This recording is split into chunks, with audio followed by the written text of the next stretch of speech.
Hello, everyone. Welcome back to another episode of your favorite Ravens YouTube channel and podcast, Talking Ravens all day, every day, with your host, Justin P., and my co host, the lovely Miss Shannon Finch. This is episode 38 for the YouTube channel, and for the audio podcast, it's episode 32. You can check that out, Google Podcasts, Apple Podcasts, Spotify, all that stuff like that. All the links are listed below in the show, so y'all can go check out, support the show, subscribe, all that good stuff like that. But today, mock draft Wednesday. We normally do it on Tuesday. We're gonna do it on Wednesday. So I'll go let Shannon go ahead and start off first. Okay, so I have two this week. I have Zay Flowers and I did a trade with this one. So I have Zay Flowers at Mm-hmm. 22, Tyreek Stevenson at 86, the cornerback from Miami. Jacqueline Roy, a Okay. defensive tackle from LSU at 125. At 157, I have Gotcha. Jacorian Bennett. At 199, I have Jalen Redmond. And at 200, I have Thomas Encombe, edge rusher from Central Michigan. And then on my Okay. next one, I drafted Cam Smith at 25, a cornerback from South Carolina. At 86, I drafted A.T. Perry, a wide receiver from Wake Forest. Mm-hmm. At 139, I drafted Parker Washington, a Okay. wide receiver from Penn State. At 157, I have Moro Omojo, the defensive tackle from Texas. You know what I'm talking about. And at Texas. 159, I I know have exactly what you're talking about. Yeah. at 159, I have KJ Henry. And at 254, I have Byron Young from Alabama.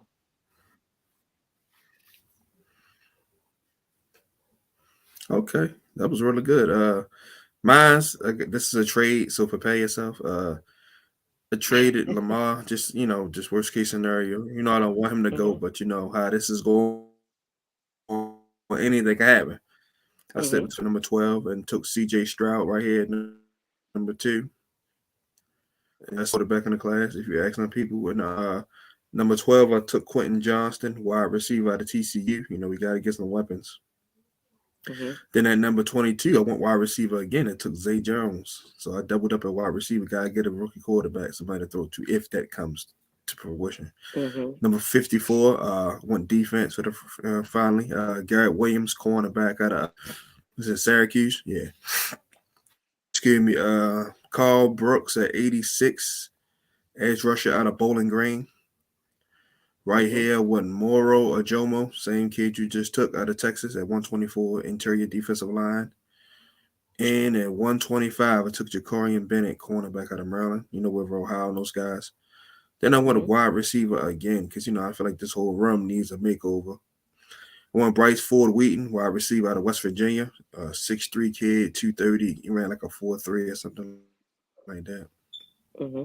And at 158, I took a linebacker to compete with Patrick Quinn, I say Patrick Jones, Cam Jones out of Indiana. And then Mm-hmm. 199, I took a quarterback because we don't know what's going to happen with Tyler Huntley.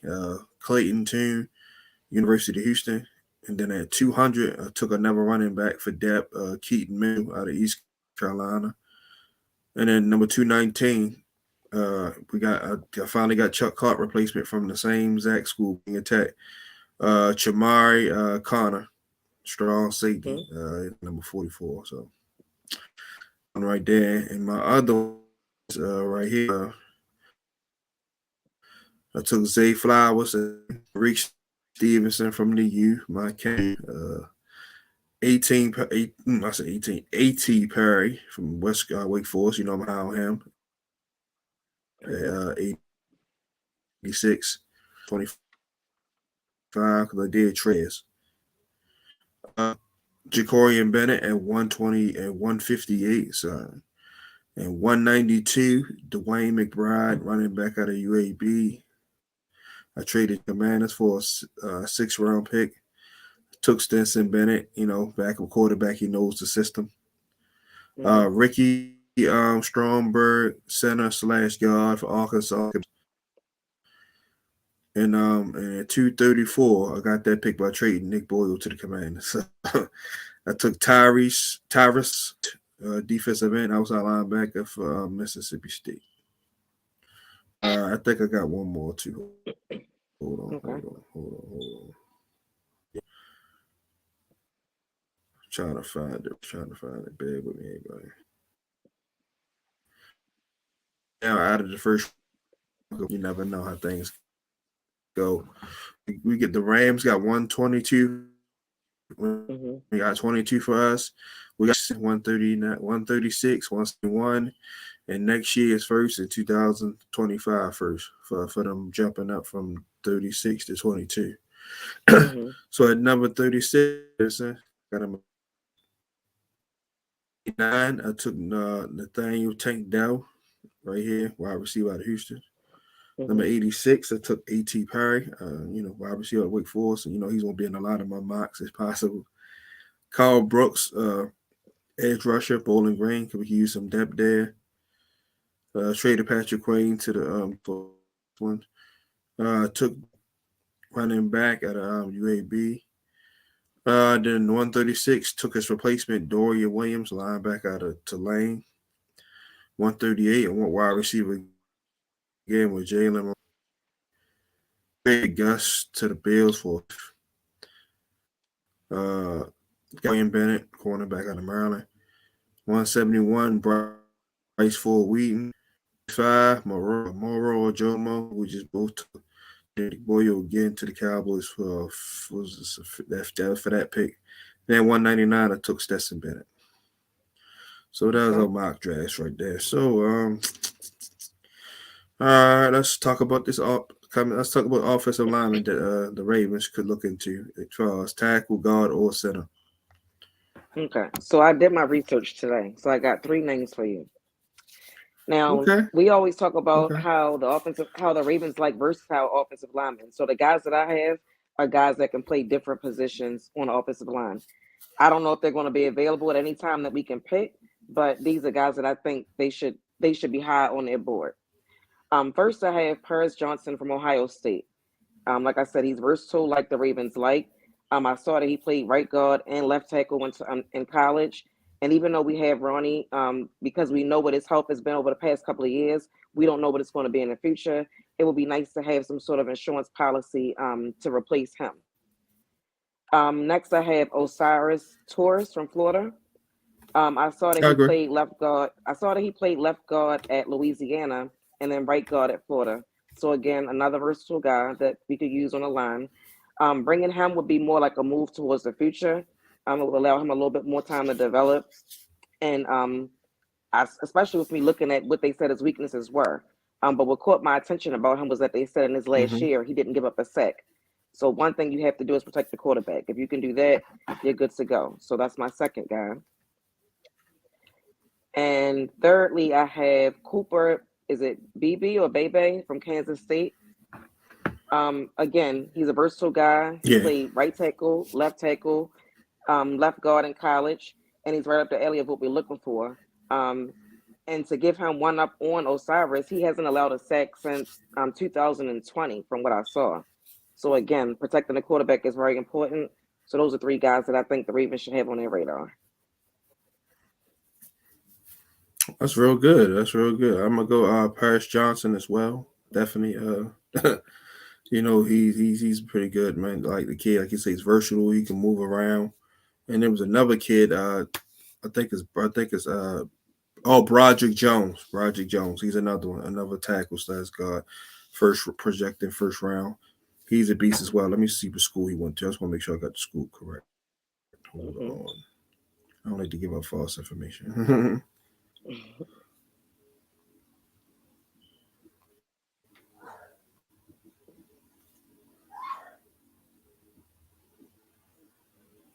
Georgia. Oh yeah, just like I thought. Georgia. Yep. 6'4", 214. Like I said, play inside and outside. So we get another Georgia lineman to help with Ben Cleveland, somebody he knows familiar. And then another Hmm. name is Jason Patterson from Notre Dame. And because like I said, Tristan Cologne, he just wanted to backup center, and we needed a guard, so it was definitely some line. And then this other kid, see what his name, but I'm about to Google it right now.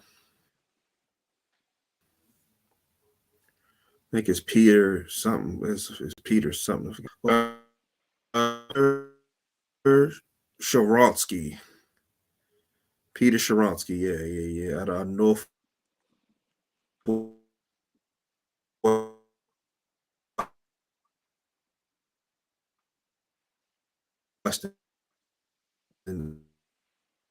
6'4", 315. Like I said, he could play inside, play tackle and guard. Yeah, the kid from Florida that you just said. If it what was his name, trying to figure it out. Hold on, I'm about to look it back Osiris. up. My mock drafts. Yeah, Osiris. Osiris Yeah, Short. him. Mm-hmm. He's another one could play guard and all that. Yeah, you got Chandler Zavala. He's a good one. He's been in our mocks. Antonio Mafi is another one. Then you got the kid Duncan from Maryland. He's pretty good too. So he's definitely like a deep old line class right here. So those are Mm-hmm. guys they should look for as far as on the offensive line. Because like I said, we can look at all three positions, guard, tackle, and center, because we can use data because we had guys leaving free agency. Jawan James, I'm sure he's not going to be back with his injuries. So I could see them definitely drafting a line. Then in the undrafted free agency, we always get some hidden gems on the offensive line, so they definitely going to attack that. Mm-hmm. Our next, let's grade the 2022 Ravens draft class and see how, and then what can they do to improve to help the football team. So you can go first, Shannon. Okay. So last year we had 11 picks, and I will give them a B. I was very impressed with how Kyle Hamilton came along as the season went along. I know early on a lot of people was rough on him, but to me he did well as the season went on. Tyler Linderbaum makes me feel like we can have our center for the next decade. Isaiah Likely, he's a stout. I know a lot of people were bothered by that pick, but to me he was needed. He did pretty good as a rookie.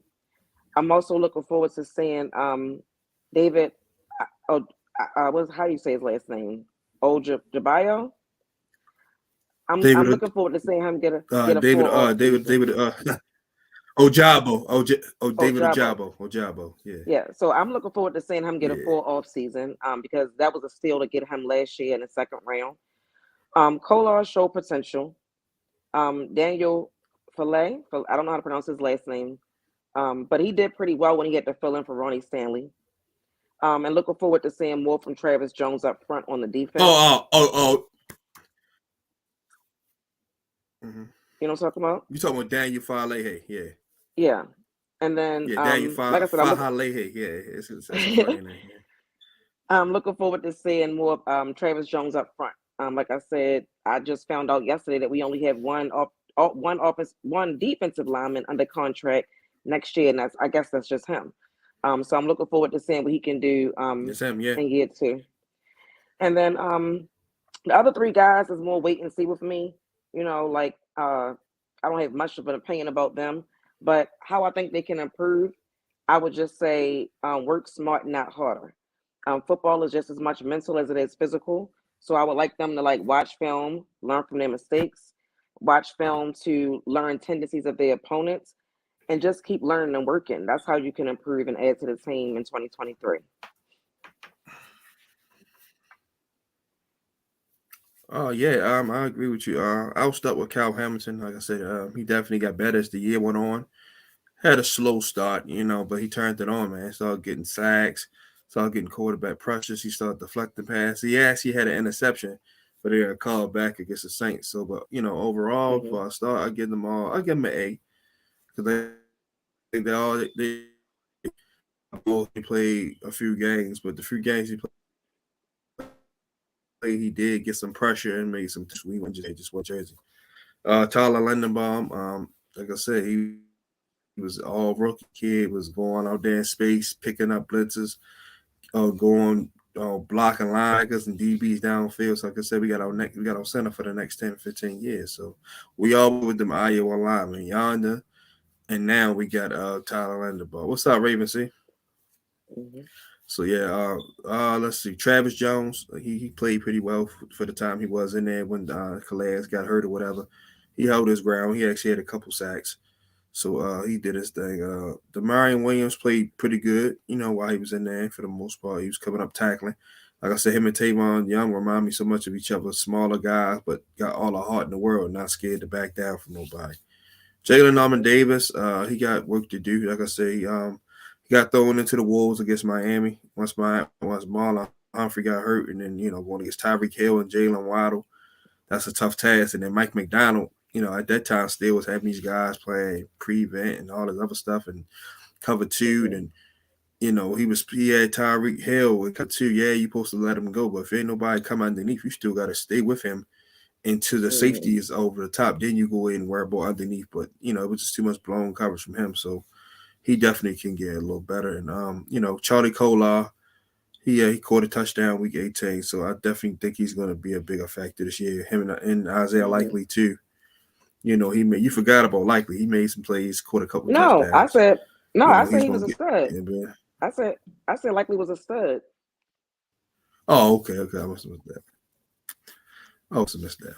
All right, yeah, and then Daniel Farley, he did pretty good. He's going to get a chance to start soon because Morgan Moses only have 2 years left on his contract, and by him being older, after this year, they might go ahead and decide to move forward and then go ahead and plug him in at right tackle, like how they did with Orlando Brown, and rock out because he's basically got the same size. They both were drafted in day 2 in the draft when they posted went first round because of work ethic supposedly. But he was in there, blocking and putting people on their back. I think if he was playing at right tackle or on that side, Lamar don't get hurt. That's just my personal opinion. But he's definitely going to be much improved. Uh, let's see. Jordan Stout. I hated the pick at first. I'm like, we took a damn punt in the 4th round. We could have got a punt in the 6th or undrafted. Like don't waste a pick on that. But he paid dividends. He had the highest punt yard.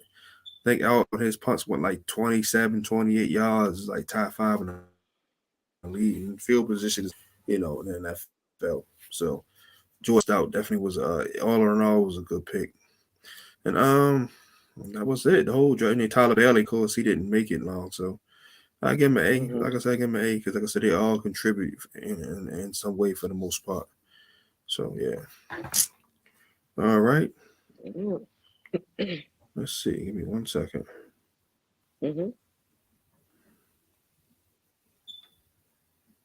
Okay, cool. All right, there we go. Next topic right there.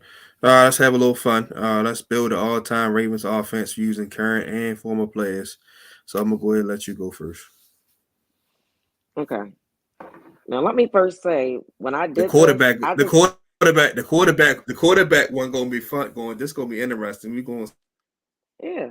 So when who I gonna did be this, who gonna be the starter? Who gonna be the backup out of Lamar and Joe? when I did this, I just initially just looked at the positions and just wrote who I thought, right? And then I realized that I didn't have any present players on my list. Mm-hmm. So I went back again and I did consider Okay. 2 different people for different positions. So I'm gonna explain when I get to that part of how I got to that part. So I'm gonna do tight end and quarterback last. Okay. Okay. All right. So at right tackle, I have Okay. Orlando Okay. Brown. At right tackle, I have Orlando Brown Sr. I know some people might say Michael Orr, but for me, I just feel like I just remember all the false starts. So I can't put him on like the all-time offensive line for us. Like I just can't. On a right tackle. So I put Orlando Brown Sr. Right guard, Marshall Yonder, no explanation needed. We already know what it is with him. At center, I have Matt Burt. He stabilized that position.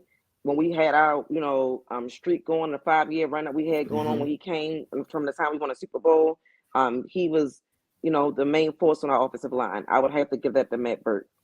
Left guard, I would give it to KO. I hated that he had to leave, but I understood it was like between him and Yonder that particular year. But he always got a special place in my heart, so I would have him at left guard. And then, of course, at left tackle, I'm going to have Jo. Again, no explanation needed with that one. Wide receiver, I have Derek Mason. I know some people might want to put Steve Smith there, but for me, and what Derek Mason meant to the Ravens, He meant a little bit more. He did a little bit more. So it's Derek Mason for me, and then Anquan Bolden. Um, really no explanation needed with him, but when he left, we missed him and we still miss him. Like you need a guy like Anquan Bolden. We don't win a championship without Anquan Bolden. At fullback, I have Vonta Leach. At running back, I have Jamal Lewis. Now let's get to the tight end. When I initially made my list, I put Todd Heap because no brainer, Todd Heap. Like he was longevity. Like he was the man. After we won a Super Bowl, he was the man for almost a decade, basically, right? But then I thought about it. When I realized that I didn't have any present players, I was looking at different positions to see who could I change. So I brought Mark Andrews into the picture. Mm-hmm. And I was debating whether it was going to be Mark Andrews, Todd Heap. Nothing wrong with that. Todd Heap. So I picked Mark Andrews. The reason I'm picking Mark Andrews is because he has the most yards for a tight end in Ravens history at 1,361 yards. And he also has scored the most touchdowns from a tight end in a season. So those are the reasons why I'm adding him as our all-time tight end. Now quarterback. We know it's between Joe Flacco and Lamar Jackson, right? And I went back and forth with this because technically skill-wise and what Lamar can bring to the table, like you can look at it and say Lamar uplifts the offense. Flacco can drive the car a little bit, but you gotta make sure everything around him working for him to get going. Lamar can make things happen on his own because he's a weapon himself. So I was going back and forth. And ultimately, I went with Joe Flacco. And I'm going to explain to you why. Joe Flacco has the longer resume. We did a lot of winning with Joe behind center. Regular season and playoffs. I can't ignore that. For sure. Joe left us with so many memories. For sure. Not just moments, but memories that we're going to remember forever. And like right now, people point to how the Ravens didn't do a good job building around Lamar. I felt that way when Joe Flacco was our quarterback and after we won a Super Bowl. Those first 5 years, they built around Flacco like you would build around a rookie to make sure that he has enough help around him. I understand that they expected him to elevate after winning the Super Bowl, but you can't expect that when you take away their weapons. And when we lost Anquan Bolden, like that was a big deal. And then that was the same year that, Pitta ended up going down. We didn't know that was going to happen to him, but, he did get hurt. And then Ray Rice had an off year. So everything around Joe at that point was just crazy because you took away his biggest weapon, perfect. Like you traded away his biggest weapon, and then his other weapons were dealing with injuries, and that just didn't help anyone. And then when I think about every year after that until Joe's last year here, I just don't feel like we did a good job building around him. We brought in like Steve Smith here and there. Then Steve Smith got hurt one year. We brought guys in, but it wasn't anything that was going to move the needle. And it was always a conversation about Joe Flacco and Matt Ryan. And I always said Matt Ryan always had the weapons around him that Joe Flacco never had. I would have loved to have seen Joe Flacco with the offense that was beneficial to him. When he did well, we had speed. If Joe wasn't going to do anything else, he was going to sling that ball downfield. That's what he wanted to do. So when you got Torrey Smith and Jacoby Jones who can take the roof off the house, then you have Anquan Bolden who's making all of the tough catches, plus Pitta, including Ray Rice. Without 4th and 29, we don't win a Super Bowl. And if you're a Ravens fan, I don't even got to explain what that is because you know. Don't even make the playoffs. Exactly. So I say all that to say they did a good job building around Joe initially, but dropped the ball after the Super Bowl. But even with that, we won some playoff games after that I didn't even expect us to win. Going up against the Patriots and getting leads, two 14-point leads, that was due to Joe Flacco. It ain't too many quarterbacks that can do that, and it's not too many teams that's going to go up to New England and play how Joe Flacco goes to New England play. Like I said, he gave us memories. We went to the Steelers when I didn't expect us to beat them either. So even though we didn't have a lot of playoff success or it started getting fishy towards the end. I put that more on the front office and what they didn't do. But overall, it's Joe Flacco for me. So I'm going to read my list one last time. I have Joe Flacco, Jamal Lewis, Vonta Leach, Anquan Bolden, Derek Mason, Mark Andrews, J.O., K.O., Matt Burt, Marshall Yonda, and Orlando Brown Sr.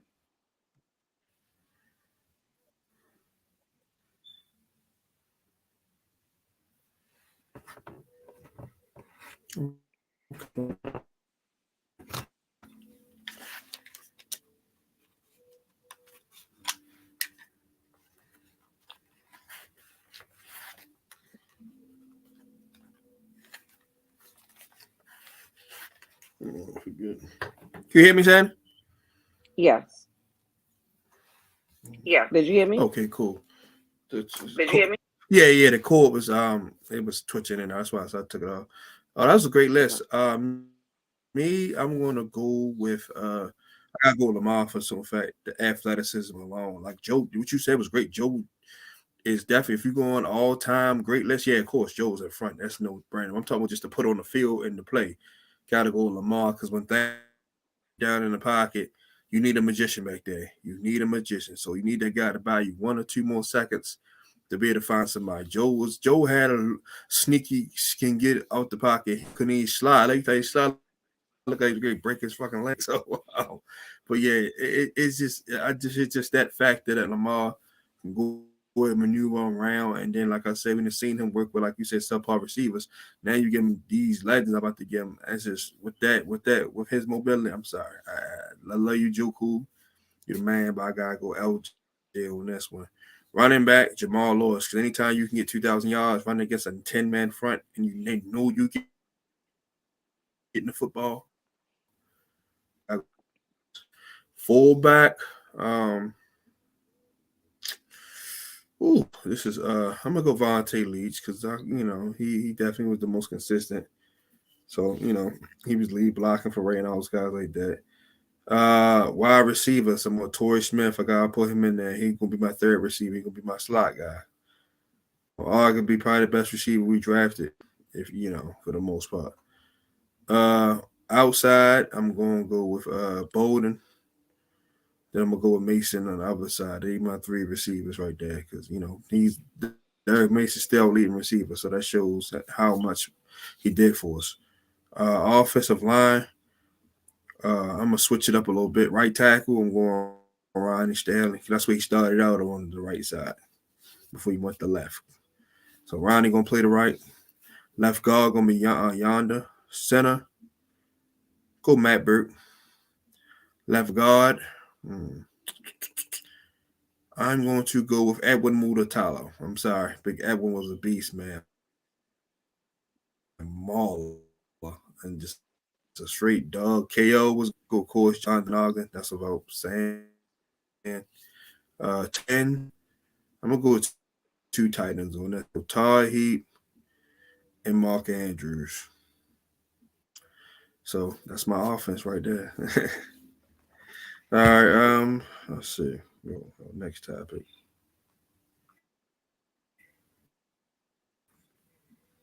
But that was a good list, yeah. That was a real. All right. Now we're gonna have some more fun and more. Then we'll talk with the Nelson Aguilar thing. Then we'll wrap it up. Let's compare and Okay. contrast the 2000 and 2012 Super Bowl team. Some similarities, some differences. The whole nine. So, floor is yours, co-host. Okay. So for me, the only thing that's similar between the 2000 team and the 2012 team is Ray Lewis being a leader for both teams, and our special teams was really really good. But we won different ways both times. In 2000, we really didn't have an explosive offense. We had an older Shannon Sharp and a Jamal Lewis as our true weapons, our only true weapons. We literally went weeks without scoring a touchdown. And that's like unheard of in the NFL. Like the Ravens players couldn't even believe that they couldn't score Mm-hmm. a touchdown. But our defense was so dominant that it didn't matter what the offense couldn't do. If you got them 10 points, they felt like they could win a game. So like the Baltimore Bullies of Baltimore, like that's the best name for them because to me back then, like watching that documentary just brought back so many memories. Like they were just dominant. They were a lot of loudmouth trash talkers from the head coach to the players, and the city just rallied behind them, and it was just so much fun. With the 2012 team, our defense had the smarts, but they were getting older. So I'm glad that Ed Reed and Nagata and Suggs were able to win a ring along with Ray Lewis winning another one.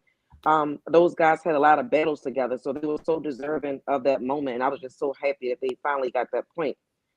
Offensively, we were really solid. As I was just saying about Joe, why I picked Joe for my all-time list. You know, if he's not going to do anything else, he's going to sling that ball. And having Torrey Smith and Jacoby just went right with what he did. And like I said, we had Bolden out there to make the tough catches. His homeboy Pitta, Ray Rice was back there. You know, the fourth and 29 again. We don't have that without Ray. We don't have a Super Bowl run without Ray Rice doing that. So the 2000 team was so special because that was the first time that they did it. But for me, the 2012 team meant more because of who we beat to get there. We went through a gauntlet of teams facing the Colts, the Broncos, the Patriots, and the 49ers. And we all know who were the quarterbacks of those teams and how good those teams were at those times. I don't think many people had us to beat anybody, probably besides the Colts. And even with them trying to sabotage us in a Super Bowl, we still pulled it out. You know, so I can't wait to get back to the Super Bowl. But to me, like I said, the only thing that's similar is just Ray Lewis being there and the special teams. But to me, they're two totally different teams with like how we won.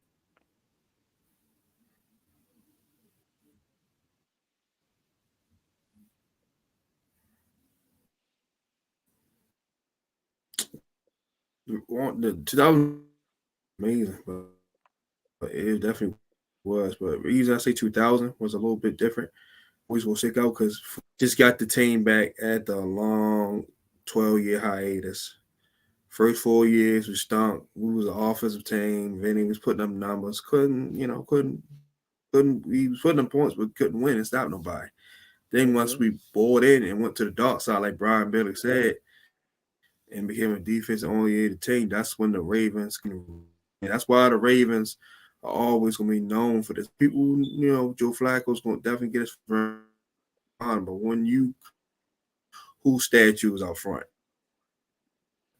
Uncle Ray. So that right was era right there.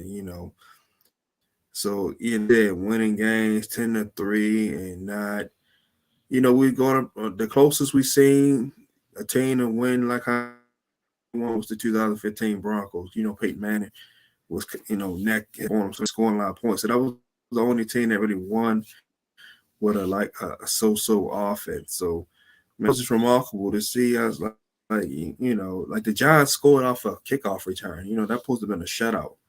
Mm-hmm. You know what I'm saying? Like that, for a team off, those games, that's remarkable. We would probably never see that again.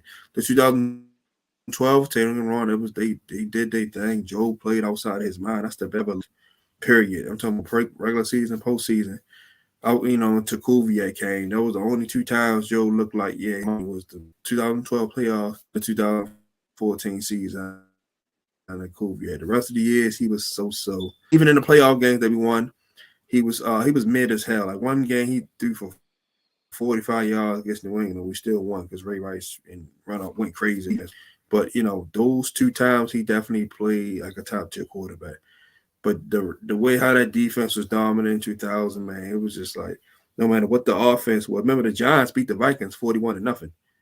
They smacked Randy Moss, prime Randy Moss, and they can barely move the football. So it was just like dominant defensive performance like that again.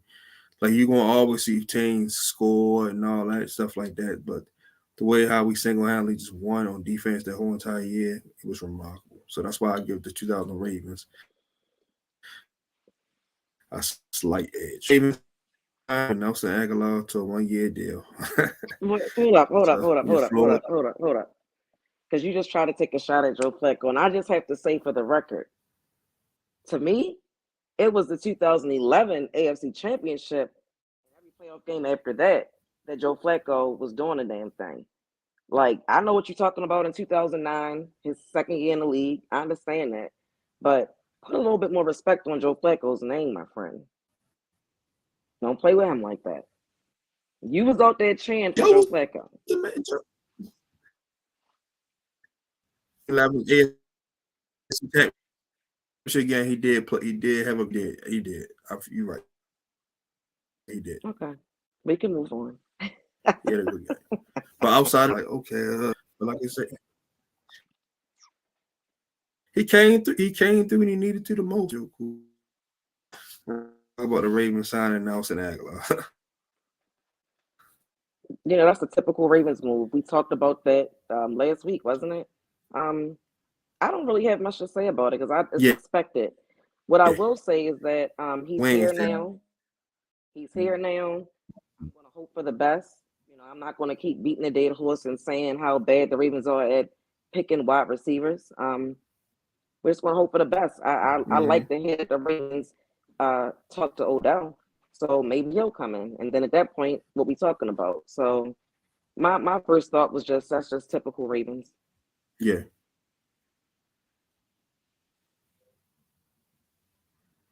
Okay. All right. Me, I ain't going to be too long.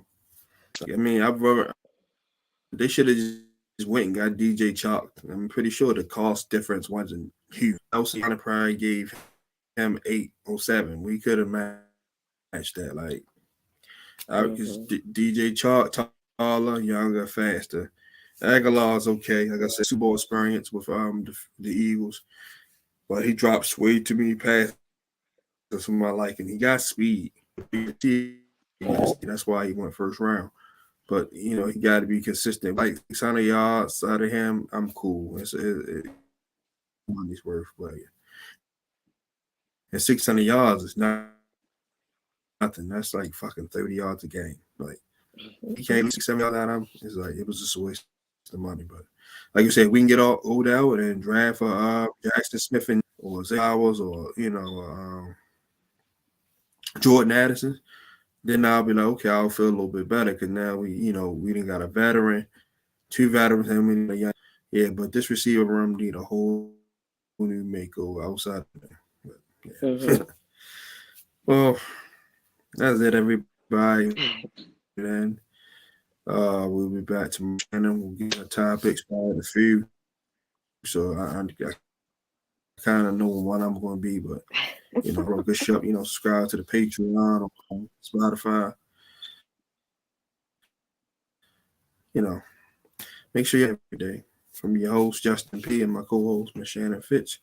See y'all tomorrow. Same batch. Bye, Justin. All right, Shannon.